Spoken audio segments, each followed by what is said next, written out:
Vamos continuar a nossa exposição no livro de Romanos. Estamos chegando hoje no final daquela que é tratada como a primeira parte do livro de Romanos, que vai até o capítulo 8. Então, hoje a gente vai meditar na porção ali que finaliza essa primeira grande parte do livro de Romanos. Os capítulos 5 a 8 de Romanos é a grande sessão onde o apóstolo Paulo vai tratar ali sobre a segurança do evangelho. Paulo ele conduziu os leitores por uma jornada onde ele fala sobre a paz com Deus pela justificação, lá no capítulo 5, libertação do pecado, no capítulo 6, libertação da lei, no capítulo 7, e a vida plena no Espírito como a esperança da glória, no capítulo 8, como nós temos visto nas últimas semanas. Então, chegando ao versículo 31 do capítulo 8, nós temos um parágrafo que pretende coroar essa análise multifacetada que o apóstolo Paulo faz da certeza cristã, como um todo mesmo, ali do capítulo 5 até o 8. Então, podemos dizer que esse trecho que nós abordaremos essa manhã não é só o clímax do capítulo 8, mas é o clímax de tudo aquilo que ele vem falando já há alguns capítulos, É de 4 capítulos de teologia, agora ele vai explodir em louvor. Nós podemos traduzir essa porção como o amor inabalável de Deus. É como se o apóstolo ele não conseguisse segurar o entusiasmo. Então é um texto que grita doxologia. E vamos já iniciar lendo o texto, capítulo 8 de Romanos, a partir do versículo 31, vamos ler até o final.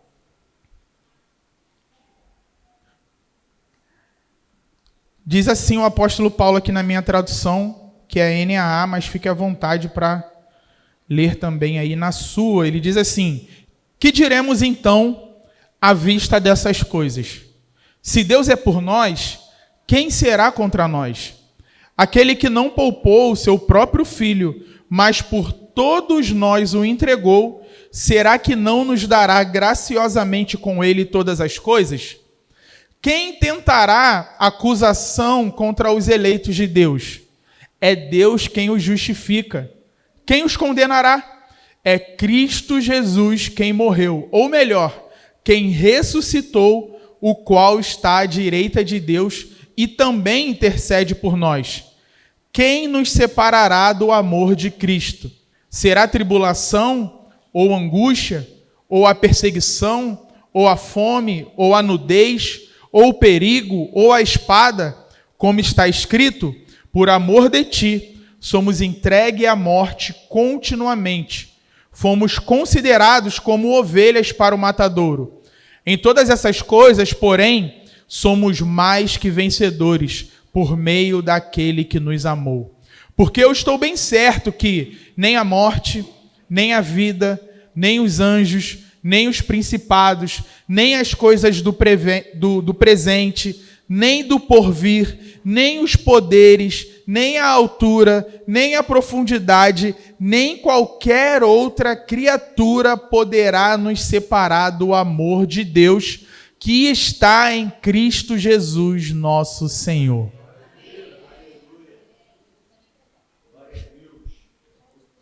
Pode fechar, né? Aleluia. Pega um lápis na sua mão e faz uma força assim para dobrar. O que vai acontecer com ele? Ele vai com facilidade. Mas se eu enfiar esse mesmo lápis num cilindro, num cano de aço e tentar quebrar, eu não vou conseguir. O lápis mudou? A força externa que está tentando quebrá-lo mudou? No caso, eu? Não. O que mudou? É que agora ele está... Paulo ele vai dizer hoje que o cristão ele não está seguro por causa da sua força por causa da sua capacidade, por causa da sua consistência moral. O cristão, ele é seguro porque ele está em Cristo Jesus, nosso Senhor. E nada pode quebrar quem está dentro dele.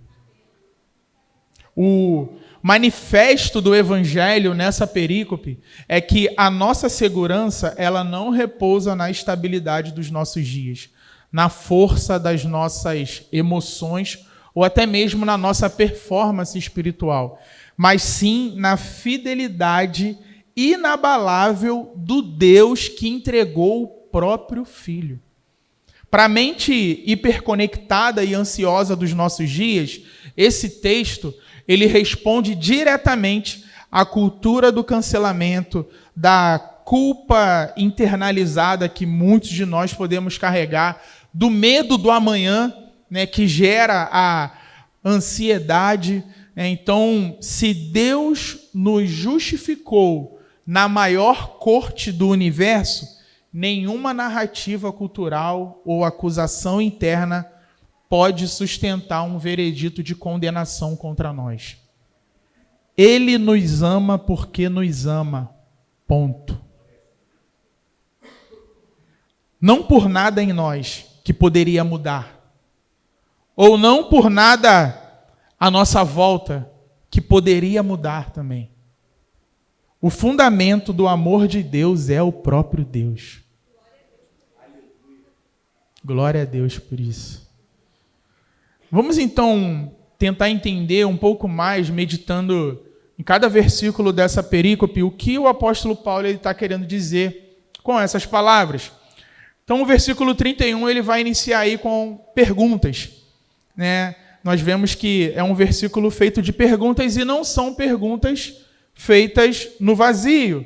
Como eu falei, nós temos visto Paulo tratando de temas anteriormente, como justificação, libertação, adoção, espírito, glória, providência. E agora, ao chegar no versículo 31, Paulo ele respira fundo e pergunta: diante de tudo isso, o que nós concluímos? Abre o primeiro slide, por favor, Bruno. Uma citação do Timothy Keller a respeito dessa passagem. Ele diz assim, ó: a maior parte da nossa ansiedade vem de não saber de que lado Deus está. Quando a vida pressiona, a pergunta que nos paralisa não é quem está contra mim, é Deus ainda está comigo? Paulo responde essa segunda pergunta antes mesmo de você formulá-la. E Paulo responde esse questionamento com uma pergunta retórica: se Deus é por nós, quem será contra nós? Uma pergunta retórica é uma pergunta que não precisa de resposta, ela não exige resposta, ela está enfatizando o óbvio. Abre o segundo slide, Bruno, por favor.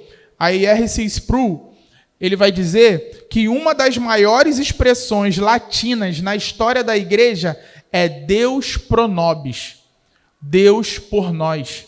Se Deus está conosco desde toda a eternidade, em seu decreto de eleição, na chamada eficaz e na justificação pela graça, então cuja oposição pode significar alguma coisa? Paulo está dizendo: pense, use essa cabecinha aí que Deus te deu. Se você está com medo, você não está pensando direito. Ou você está esquecendo de alguma coisa. O remédio não é tornarmos nossas emoções mais intensas, mas é tornarmos a nossa teologia mais firme, mais bem fundamentada. Se Deus é por nós, nada temos a temer. Certamente a vitória está do nosso lado. Deus nos conheceu, nos predestinou, né, nos chamou, justificou e glorificou, tudo no passado. Sendo assim, quem será contra nós? Pensa numa luta de boxe. Igual esse povo tem promovido agora aí, dos influencers, dos artistas, né, dos youtubers, não sei quem já, acha que todo mundo deve ter visto alguma chamada desse tipo. Aí eles colocam lá aquela, desculpa o termo, mas para mim é aquela palhaçada de Whindersson Nunes versus Popó. É uma palhaçada aquilo, né? Fala sério. Me desculpa se você curte, mas não tem disputa. É um cara que lutou boxe a vida inteira, lutando contra um cara que ficou famoso sentado numa cadeira gravando vídeo para o YouTube. A torcida ela pode estar contra o Popó. O Popó ele pode estar gripado. O juiz pode errar. O clima pode ser totalmente adverso. É um profissional contra um amador, gente. Toda oposição nesse cenário não passa de ruído. Não faz efeito. Percebem que tem um distanciamento gigantesco aí? Paulo, ele não está dizendo que não tem adversário. Ele está dizendo que o adversário mais poderoso imaginável, pecado, morte, condenação, demônios, ele está lutando contra aquele que criou a todos. E esse placar já foi decidido. O que Paulo vai trazer na sequência não dá nem para chamar de resposta, é cântico. Ele não está discutindo, ele não está debatendo, ele não quer convencer alguém. Ele vai cantar, sabe? Quando alguém chama alguém para o debate, aí você fala assim, cara, eu não vou nem discutir com você, eu vou cantar. É o que o apóstolo Paulo ele vai fazer na sequência. Então nós vemos nessa sequência o apóstolo celebrando o que é uma frota de navios inimigos contra aquele que sopra o vento.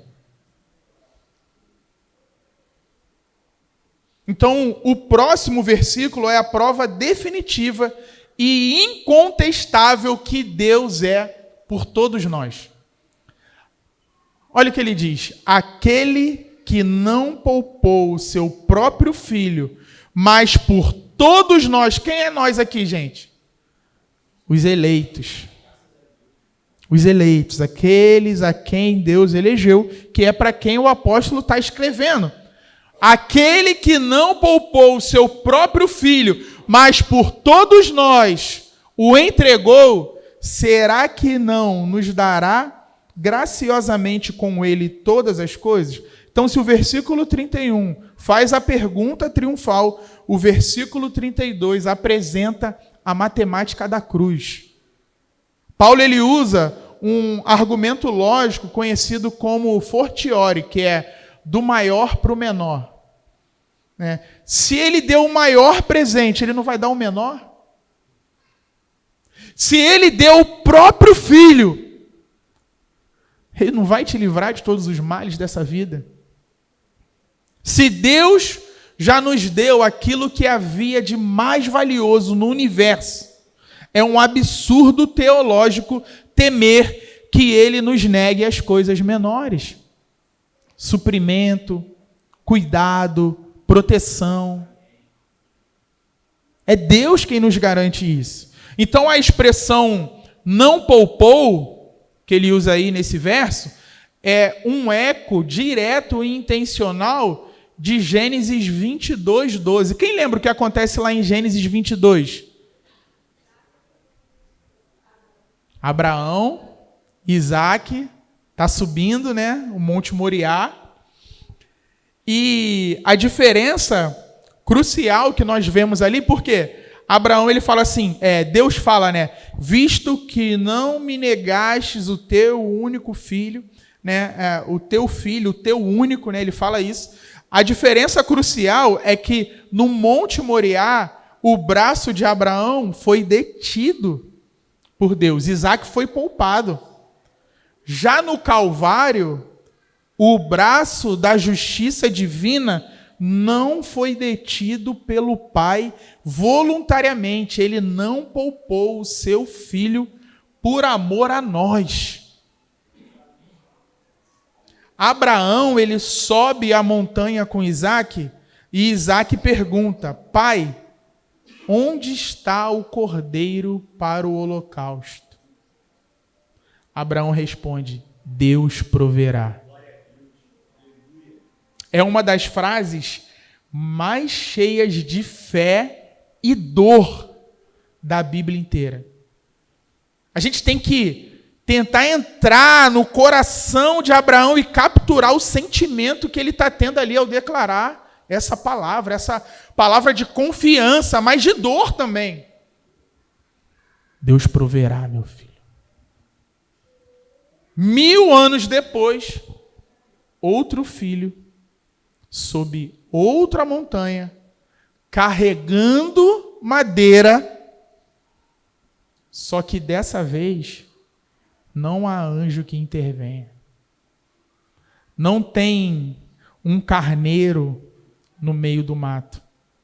Dessa vez, Deus provê, sendo Ele mesmo a provisão. Deus proverá, disse Abraão por fé. Deus não poupou, vai confirmar o apóstolo Paulo pela história, por aquilo que os próprios homens viram com os seus olhos. Então, imagina um pai que assiste o filho sofrer injustamente e tem todo o poder para intervir, mas não intervém. Não por crueldade, mas por amor a um terceiro. Por amor de alguém que não merecia. Para salvar alguém que não merecia ser salvo. Isso é o que esse versículo 32 descreve. O Pai tinha poder para parar o Calvário. Jesus disse que poderia pedir 12 legiões de anjos. Mas o Pai não enviou os anjos. Deixou o Filho beber o cálice até o fim. Por amor a você. E aí nós costumamos olhar para as crises e desconfiar ou duvidar do amor de Deus. Paulo ele faz o oposto. Ele nos manda olhar para a cruz para interpretar as nossas crises. Se a cruz aconteceu, o amor de Deus está provado para sempre. O raciocínio de Paulo é inabalável. O custo mais alto já foi pago. Tudo o que precisamos agora é detalhe na contabilidade da graça. Abre o slide 3, Bruno, por favor. Martin Lloyd Jones, ele diz assim: se a dádiva do Filho foi inteiramente por graça, a nossa herança e a pressão da nossa vida também o são. Deus não começou nos tratando por graça na salvação, para depois nos tratar por mérito no dia a dia. Se o Filho é nosso, tudo que o Filho conquistou nos é dado de graça. Entender isso, meus irmãos, é a cura da escassez. Na nossa sociedade baseada pelo consumo, as pessoas elas vivem sob um medo constante da falta. Medo do desemprego, medo da inflação, medo de não ter o suficiente. Tem uns pratos de comida que eu vejo às vezes na resenha que me vem esse sentimento na hora, assim, cara, esse é o complexo de escassez. Talvez essa pessoa ainda não entendeu que não vai acabar. A comida não vai acabar. E o pior é que a gente se relaciona com Deus assim. Isso revela o coração. Como se a graça ela fosse algo esgotável. Como se fosse algo que pudesse acabar. Não acaba. Se você vai num banco pedir empréstimo e deixa lá uma barra de ouro como penhor, o atendente lá do banco ele não vai se preocupar em observar se você vai devolver a caneta que você assinou os documentos. Você deixou uma barra de ouro lá, cara, você vai roubar uma caneta. Não faz sentido. Essa palavra precisa te fazer entender que o Deus que entregou o Filho domina a economia da sua vida. Você não pode ter tudo aquilo que o seu ego deseja, sabe, para ostentar, mas com certeza você vai ter tudo que o seu pai sabe que você precisa para perseverar até o fim. Você nunca será abandonado por aquele que rasgou o próprio coração ao entregar o filho por você. Compreender isso, gente, aniquila qualquer possibilidade de barganha religiosa. Se a maior dádiva foi dada de graça enquanto ainda éramos inimigos, pare de tentar comprar o favor de Deus com a sua performance. Descanse na gratuidade da graça. Amém, gente? Se alguém puder me arrumar um pouquinho de água, por favor.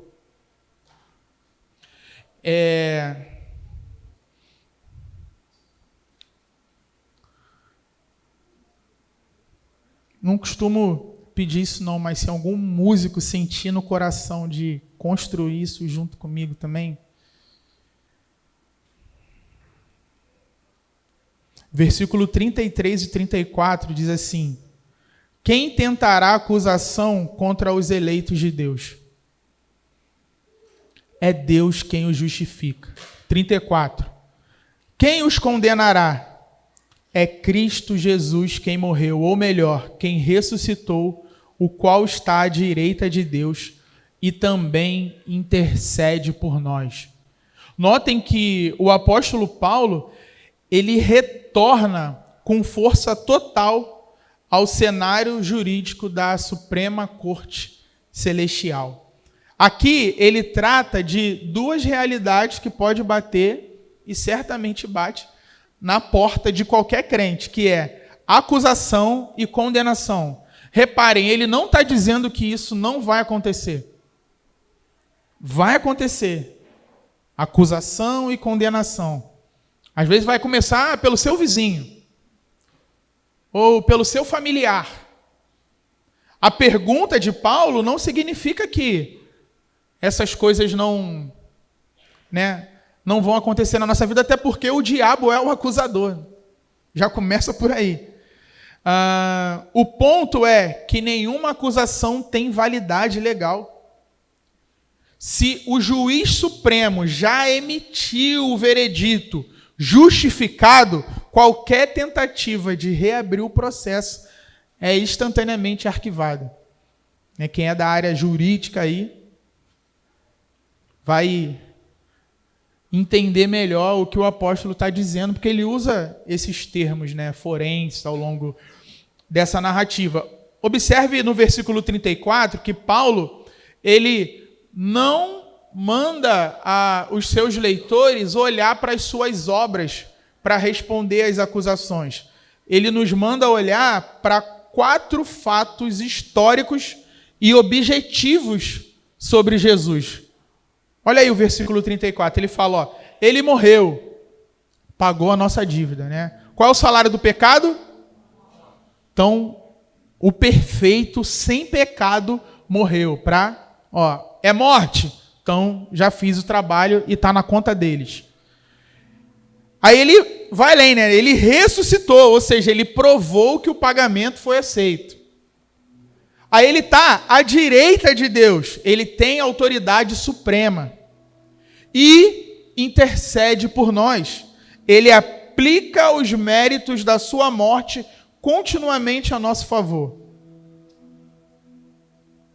O teólogo Grant Osborne, ele faz uma observação bem interessante. Ele diz que o argumento de Paulo parece ficar cada vez mais entusiasmado. Como se ele dissesse, Cristo Jesus morreu. Mas muito mais que isso, ele ressuscitou. E não apenas ressuscitou, ele está à direita de Deus. E não apenas está lá, ele está intercedendo por nós. O diabo e o mundo pode até criar um dossiê com os seus pecados reais neste mundo. Mas quando esse dossiê chega na corte celestial, Jesus se levanta e mostra a palma da sua mão assim. toda acusação que vem contra você, saiba, existe um intercessor. E ele só levanta e mostra a mão. Está pago. O caso é encerrado.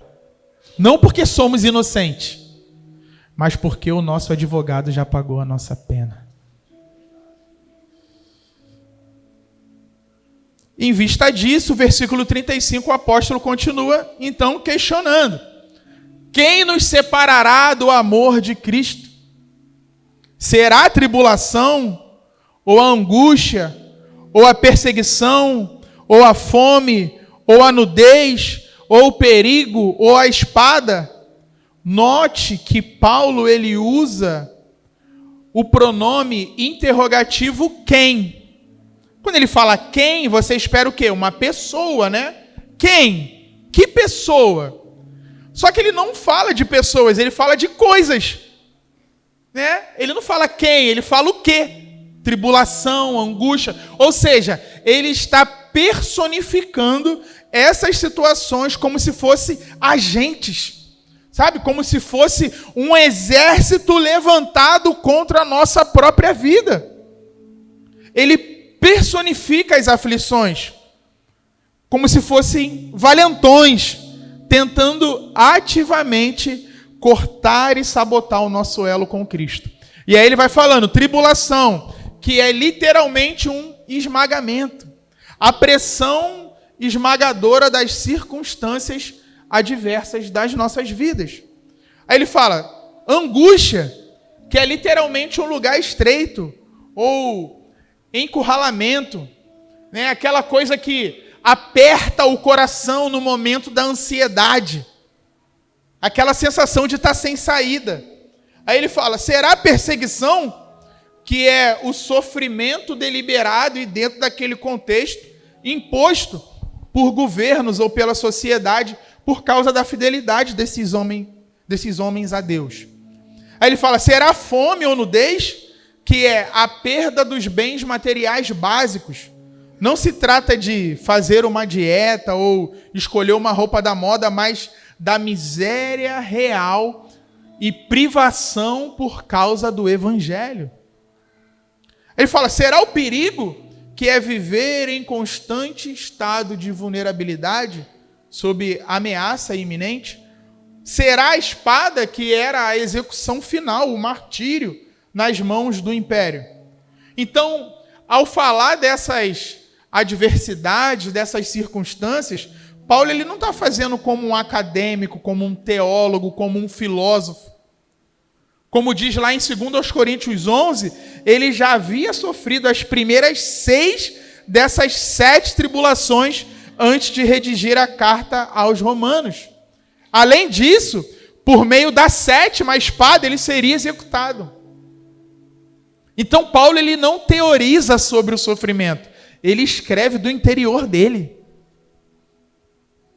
As coisas que Paulo antecipa aqui não são exaustivas, é uma lista que a gente pode considerar como representativa. Ele poderia continuar falando de diversas outras circunstâncias que podemos ser acometidos nessa jornada.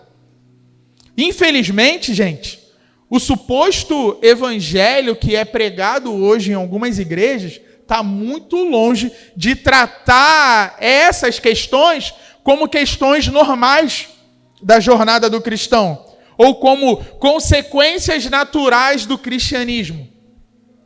Porque eles estão presos a um triunfalismo narcisista.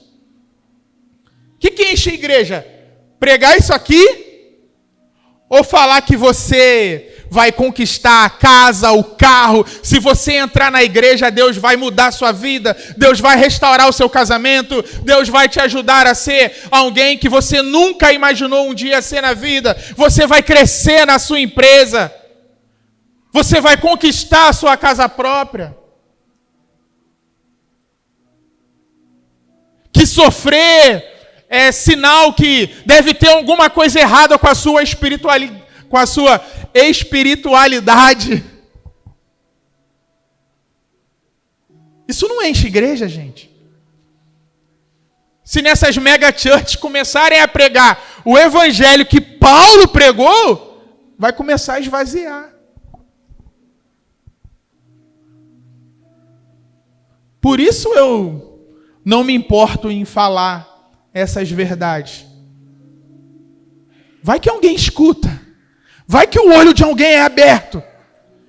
E ele enxerga e fala assim: meu Deus, eu estou submetendo a minha vida a um falso mestre. Porque ele está construindo algo para benefício próprio. Ele quer apenas encher esse galpão. Ele não está preocupado com as almas.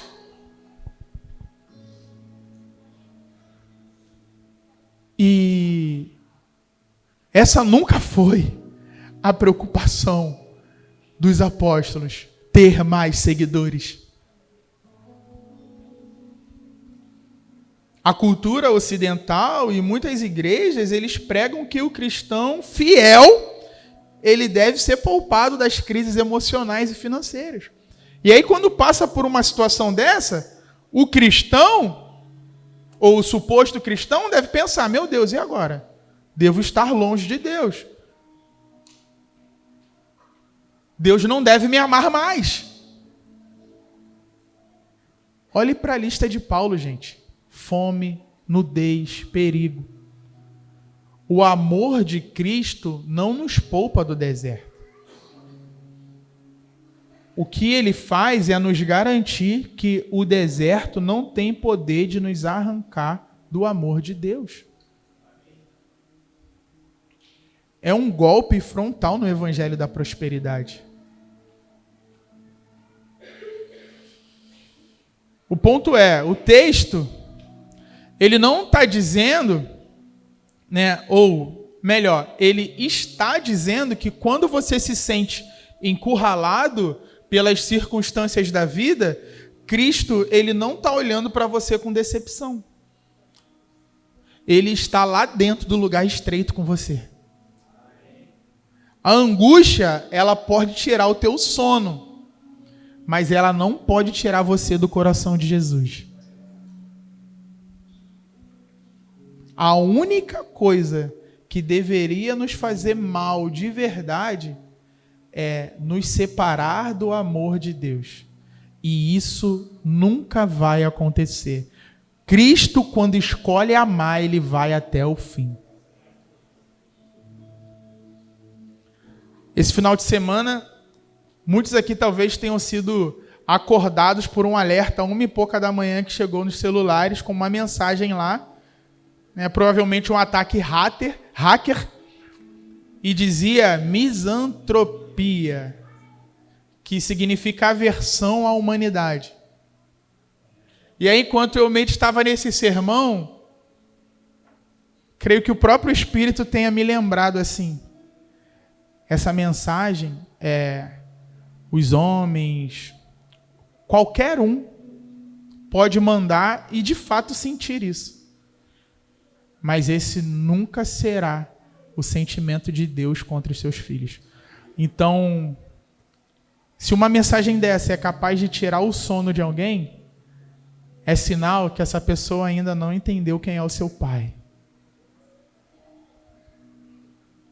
Da Bel não tirou, porque eu peguei o celular, estavam os dois tocando, ela, o que houve? Não sei o que, é despertador. Eu falei, não, pô, chegou um SMS aqui, eu curioso, já fui pesquisar o que... Ela já estava dormindo, e eu lá pesquisando o que significava, de onde veio, olhei o clima-tempo para ver se ia vir uma tempestade.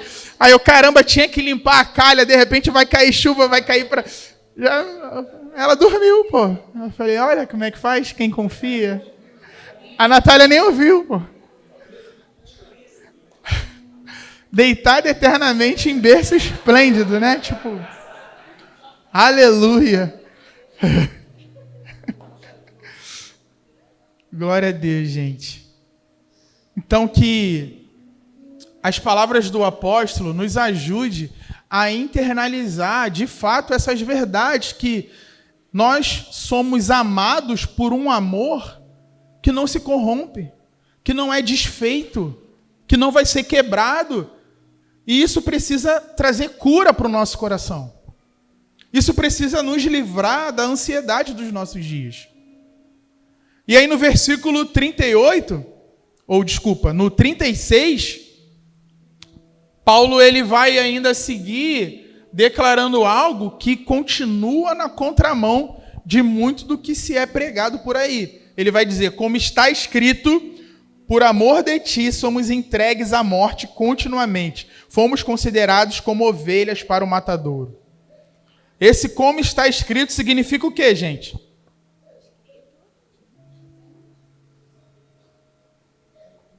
Significa que ele está citando a Bíblia. Está escrito. Aí ele está citando o Salmo 44, 22. Ele não traz esse versículo para negar o sofrimento. Ele traz para normalizar o sofrimento. O sofrimento não é evidência de abandono, é experiência histórica do povo de Deus. O público-alvo dessa carta sabia o que é padecer por Cristo. No mundo romano, a vida dos cristãos era tratada com absoluto desprezo. Eram pessoas insignificantes para as autoridades. Aí por isso que ele faz esse comparativo, porque eram como animais comuns que estavam sendo preparados para o abate. Essa é a comparação. E aí puxando para a nossa realidade, para uma cultura obcecada por bem-estar, por likes, por conforto, por meritocracia, né? Eu mereço ser feliz. O sofrimento é visto como uma falha de gestão ou falta de fé. E aí Paulo está citando as Escrituras para nos dar um choque de realidade. Ser cristão na cidade não é uma garantia de que a tua carreira vai ser bem-sucedida, que ela vai ser um mar de rosas, ou que você vai ter imunidade contra a dor. Às vezes, ser fiel a Jesus vai te custar um emprego, vai te custar amizades, vai te custar fazer com que você seja visto como uma ovelha que está indo para o matadouro.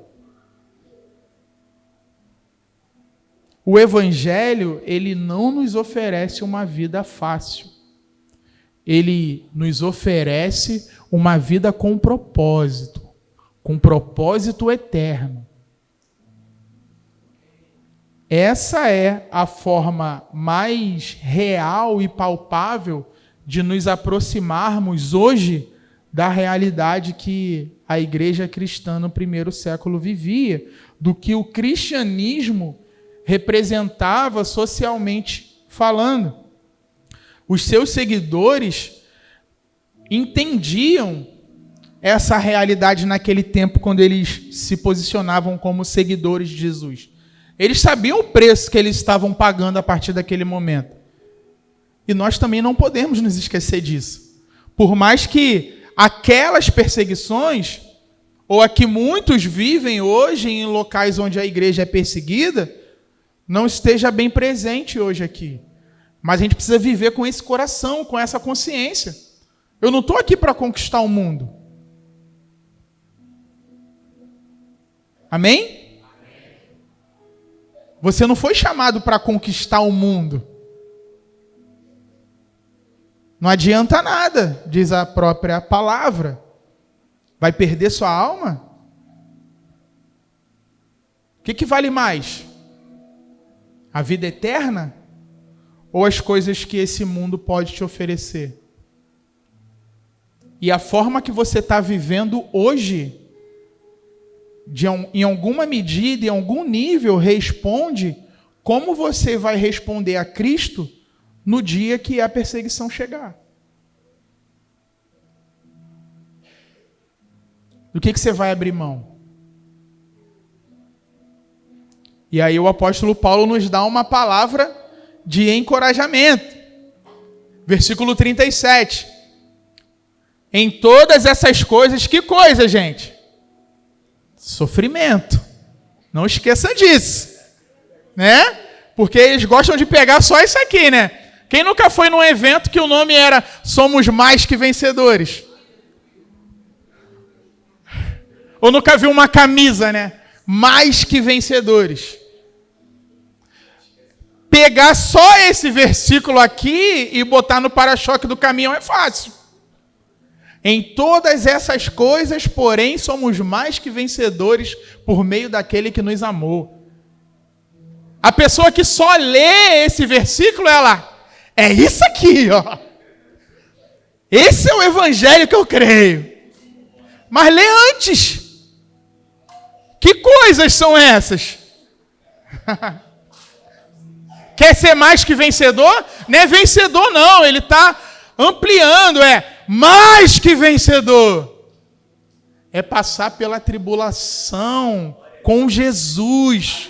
É por meio daquele que nos amou. É entendendo que você não está sozinho. É entendendo que você vai passar. Você não vai ficar naquele lugar, porque mais à frente te espera uma eternidade de prazer. Então, é sofrimento hoje, prazer amanhã. Mesmo que a tristeza ela venha hoje, a nossa realidade é alegria amanhã. Mesmo que a luta venha hoje, a nossa realidade em Cristo é descanso amanhã. Entendem isso? Então isso é ser mais que vencedor. É passar pelo sofrimento com a certeza de que é amado. É para todo mundo olhar e falar assim, loucura! Como pode?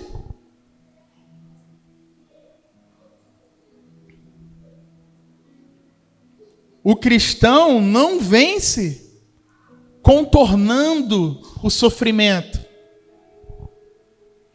Ele vence atravessando.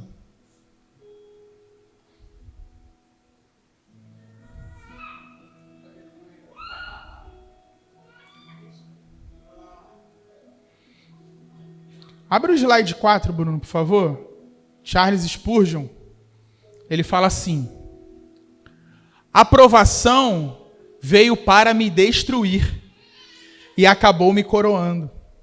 O diabo acendeu o forno para me consumir e eu saí de lá sem nem cheirar fumaça, como Sadraque, Mesaque e Abidnego.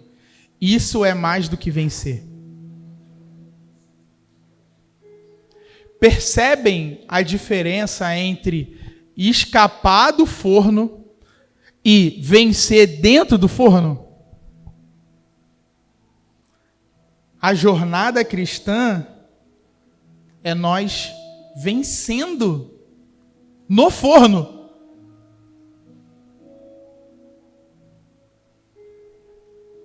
E como nós somos mais do que vencedores? Por meio daquele que nos amou. Ou seja, a vitória deles, como nessa citação aí, não foi a ausência do fogo. Foi a presença de um outro no fogo. Ser mais do que vencedor é isso. É descobrir o quanto você é amado dentro da tribulação. O versículo 37 não é um chamado à dependência. Ou melhor, não é um chamado à força interior. É um chamado à dependência. A vitória que Paulo descreve não é de um guerreiro que supera o inimigo com determinação. É a vitória de alguém que no meio da batalha ele descobre que tem alguém lutando com ele e por ele. E esse outro já ganhou. Abre o slide 5, por favor, Bruno. Uma citação do John Stott. Nossa confiança não está em nosso amor por ele, o qual é frágil, inconstante e hesitante, mas em seu amor por nós, o qual é firme, fiel e perseverante. Assim, a assim chamada doutrina da perseverança dos santos deveria ganhar um outro nome: doutrina da perseverança de Deus com os santos.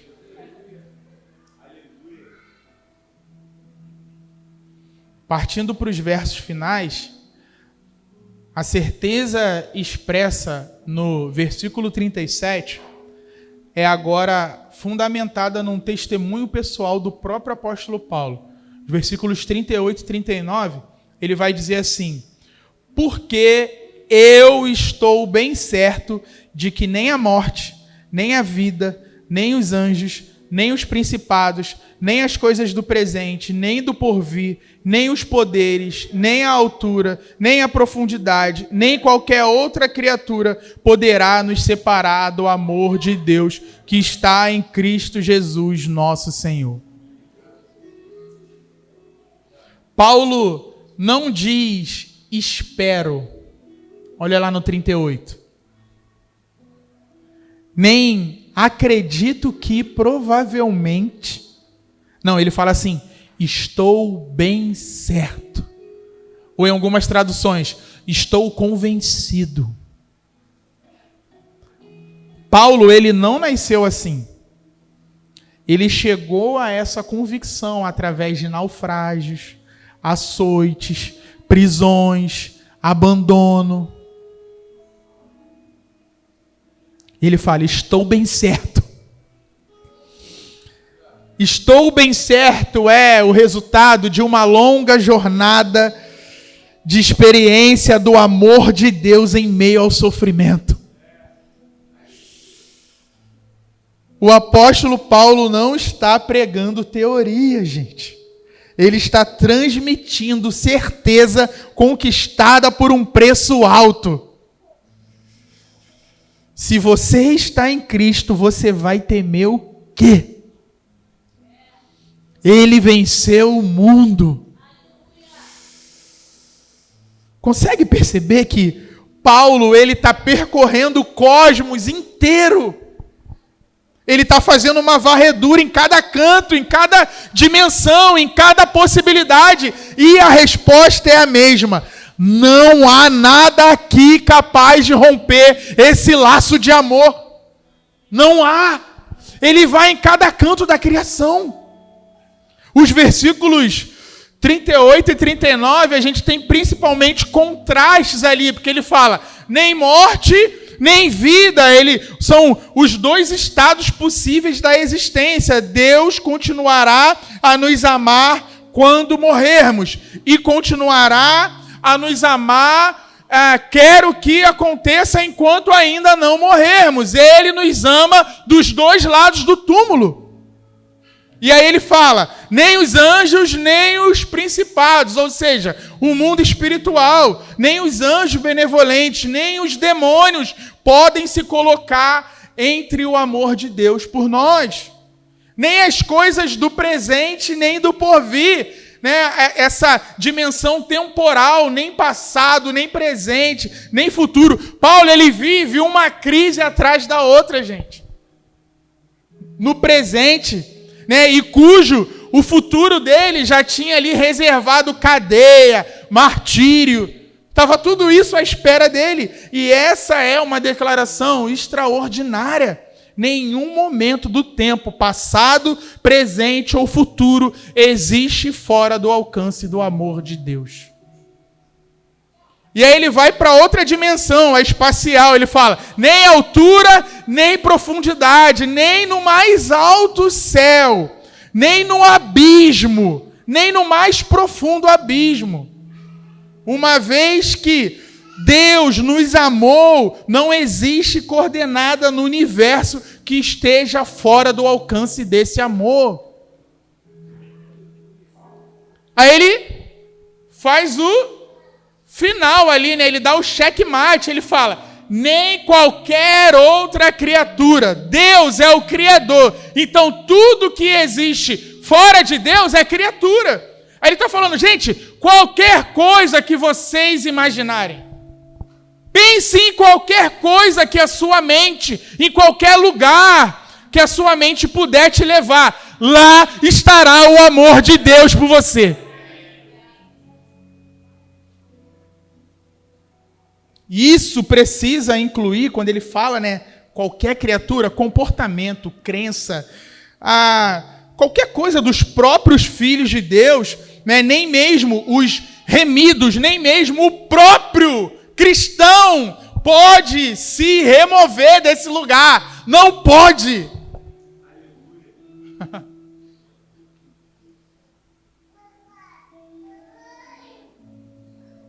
Abre o slide 6, por favor, Bruno. John Murray.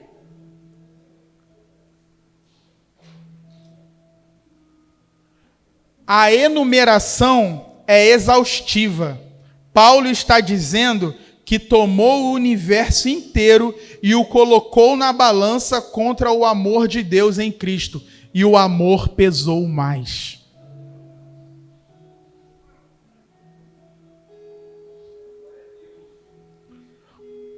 Todas essas coisas que o apóstolo listou pode até nos separar do amor de outras pessoas, mas nenhuma delas pode nos separar do amor de Deus que está em Cristo Jesus.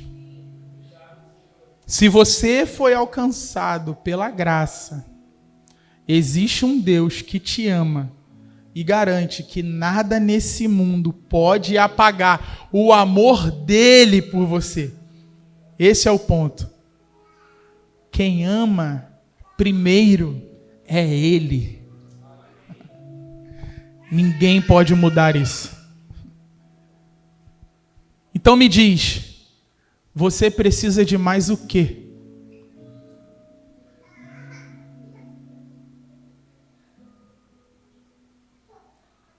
Paulo inicia esse trecho dizendo: estou convencido, estou bem certo. E a minha pergunta é: e você? Estar convencido da certeza do amor de Deus, independente de qualquer coisa nesse mundo, nos torna livre para amar a Deus e o próximo de modo incondicional. Calvino disse que a certeza do amor de Deus, firmemente fixada em nossos corações, sempre nos tirará das portas do inferno para a luz da vida. Paulo disse: eu estou certo, essa é a meta. A meta não é que você saia daqui emocionado, mas que você saia daqui convicto. Convicto de que nem a morte que você teme, nem a vida que cansa, nem as forças que pressionam de todos os lados, nem o que veio antes, nem o que ainda está por vir, nem nenhuma criatura desse universo, incluindo você mesmo, nos seus piores dias, tem poder de colocar 1 centímetro de distância entre você e o amor de Deus. Por quê? Porque esse amor não foi provado nas suas conquistas. Foi provado na cruz. E na cruz, Deus não poupou o seu bem mais precioso. Para que você nunca precisasse duvidar do que Ele está disposto a fazer por você. Isso é o Evangelho, meus amigos. E o Evangelho é suficiente. O amor de Deus em Cristo Jesus, nosso Senhor. Que ninguém saia daqui essa manhã sem essa convicção. Nada poderá nos separar do amor de Deus que está em Cristo Jesus. Deus abençoe a sua vida, meus irmãos.